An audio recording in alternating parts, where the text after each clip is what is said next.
The whispers beyond the walls. When I first moved into the house on Hawthorne Street, I didn't think much of it. It wasn't a mansion, nor was it a charming cottage with a picket fence. It was old, creaky, and somewhat run down. Exactly what I needed. A fresh start. A place where I could get some peace, and maybe begin to put the pieces of my life back together after the mess I'd made. My name is Eliza, and at the time, I didn't realize how much this place would change me, or how much it would haunt me.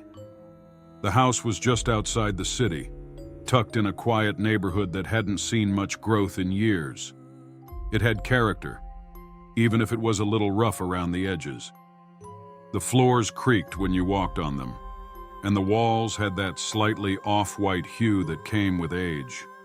But to me, it was perfect. I didn't need anything fancy. I just needed solitude.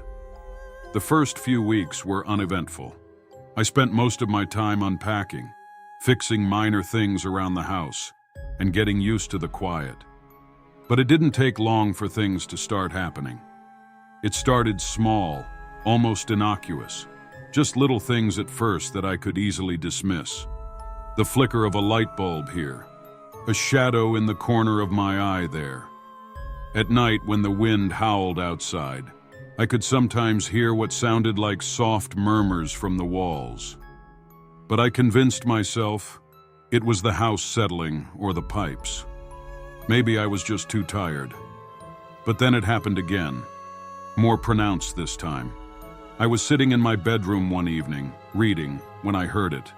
A soft whisper, faint at first but unmistakable. I paused, unsure of what I had just heard. It wasn't the wind. It wasn't the house. I sat up in bed, straining my ears to listen. The whisper came again, clearer this time. It was coming from the wall. I pressed my ear to the cold plaster, my breath catching in my throat.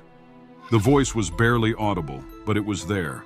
At first it sounded like words, but the syllables were broken and jumbled. Something unrecognizable. My heart raced, and I stood quickly, telling myself it was nothing. A trick of the mind, I thought. I'd had a long day. I just needed sleep. But the whispers didn't stop. Every night they grew louder, until they were no longer whispers at all. They became distinct, pressing against the edges of my consciousness. Sometimes I would hear them while sitting on the couch, other times while I was cooking in the kitchen.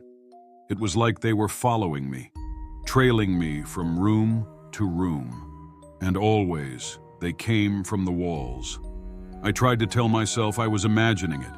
Maybe the old house had rats or creaky beams that were just settling. I even bought a white noise machine, thinking it would drown out the sounds. But it didn't work. The whispers got louder. One night I decided to confront it. I couldn't live like this anymore, with the constant feeling of being watched, of being surrounded by something unseen. I grabbed a flashlight and headed toward the wall where the whispers seemed to originate. I placed my hand on the plaster, and for a brief moment, I thought I saw something. An indentation, a small bulge in the wall.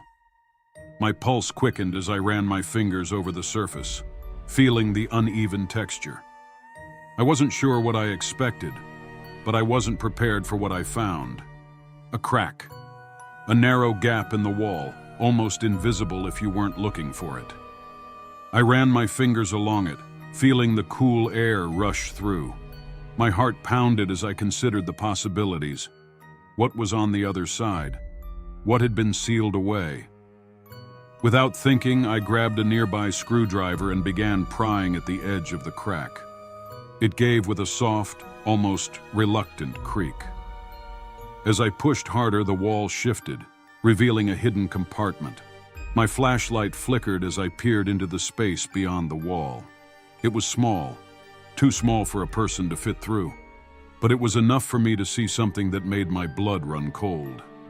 There, sitting in the corner, was an old book. Its leather cover was worn and cracked, and it was bound with strange symbols etched into the surface. The whispers grew louder, almost deafening now, as I reached out to touch it. The moment my fingers brushed the book, a chill washed over me. It wasn't like the cool air of the night. This was something else, something unnatural. I recoiled, my breath coming in shallow gasps. The whispers surged around me, rising in a chaotic crescendo. I slammed the compartment shut, heart racing, and backed away from the wall. I stood there for a long time, unable to move, the weight of the silence pressing down on me. My mind raced with questions. Who had hidden this book here? Why? And what was it that I had just felt? As I stood there, the whispers faded into nothingness, leaving only the sound of my ragged breathing. The next day, I tried to forget about it. I told myself it was just a weird coincidence, a strange occurrence I'd imagined in my panic. But as the days went by, things only grew worse. I began hearing things more often. Footsteps in the hallway when no one was around. Soft tapping noises in the walls at night. The shadows in my room seemed to shift, just out of my line of sight. I would wake up in the middle of the night, feeling eyes on me, but when I turned on the light, there was nothing.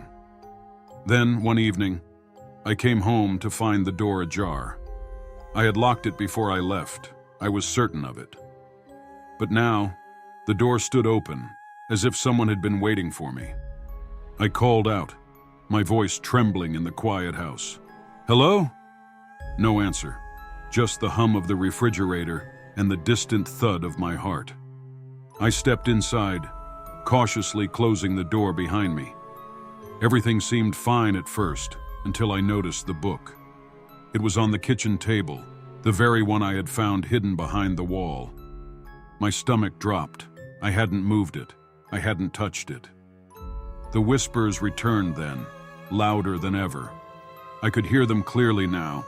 The words were distorted, broken, but they were there, wrapping themselves around my thoughts like a vice. "Eliza, it's too late. They're coming. It's too late." I ran to the door, but it slammed shut before I could reach it. The walls seemed to close in around me, the air growing colder with each passing second. The whispers echoed in my mind, a constant, maddening barrage. I couldn't breathe. I couldn't think. I was suffocating.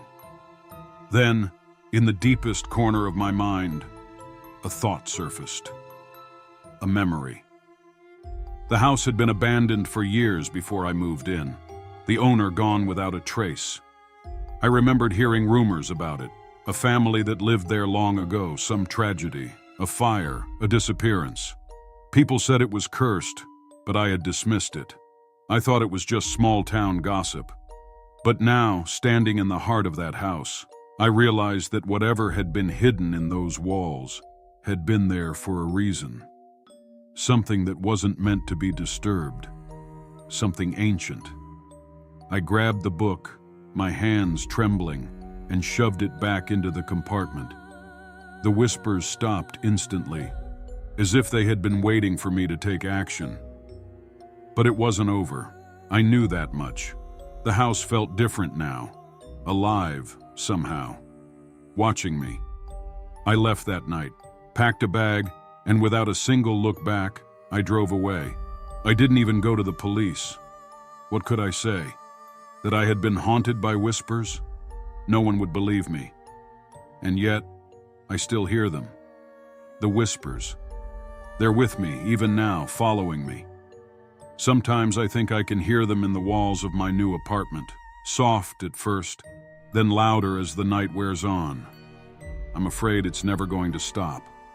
That whatever I uncovered in that house on Hawthorne Street was never meant for me to know. And the worst part is, I'm not sure if I'll ever be able to escape. Thank you for reading The Whispers Beyond the Walls. I hope this story brought chills and captivated your imagination. If you enjoyed it, please subscribe to NoSleep Tales on YouTube for more spine-tingling narratives. Share your thoughts and let me know what themes or elements you'd like to see in future stories.